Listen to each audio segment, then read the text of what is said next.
આથી ગોંડલ માર્કેટિંગ યાર્ડમાં સમગ્ર સૌરાષ્ટ્રમાંથી નવી મગફળીની આવક ચાલુ થઈ ગઈ છે. આ મગફળી વેચવા માટે સમગ્ર સૌરાષ્ટ્રના ખેડૂતોની એક જ પસંદ હોય છે ગોંડલ માર્કેટિંગ યાર્ડ. એના મૂળમાં એ છે કે અહીંયા વેપારીઓ આખા દેશમાંથી આવે છે અને ગોંડલ આમ પણ મગફળીનું હબ છે. તો આજે 30,000 ગુણી જેવી મગફળીની આવક થઈ હતી અને 29,000 ગુણી જેવો મગફળીનું આજનું વેચાણ હતું. અને અત્યારે મગફળીનો ભાવ 750 રૂપિયાથી લઈને 1200 રૂપિયા જેવો ગોંડલ માર્કેટિંગ યાર્ડમાં ખેડૂતોને ભાવ મળ્યો હતો. પણ ખાસ કરીને મારે સમગ્ર સૌરાષ્ટ્રના મગફળી ઉત્પાદન કરતા ખેડૂતોને એક નમ્ર વિનંતી છે કે ગોંડલ માર્કેટિંગ યાર્ડમાં મગફળીની આવક ક્યારેય બંધ થવાની નથી.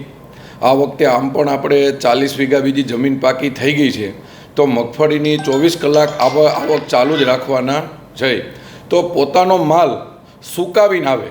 સૂકવીને માલ આવવાનું મૂળ કારણ એ છે કે આપણે જે મહેનત કરી અને મગફળી પકાવી છે તો આપણી મગફળીનો ભાવ આપણને સારો મળે.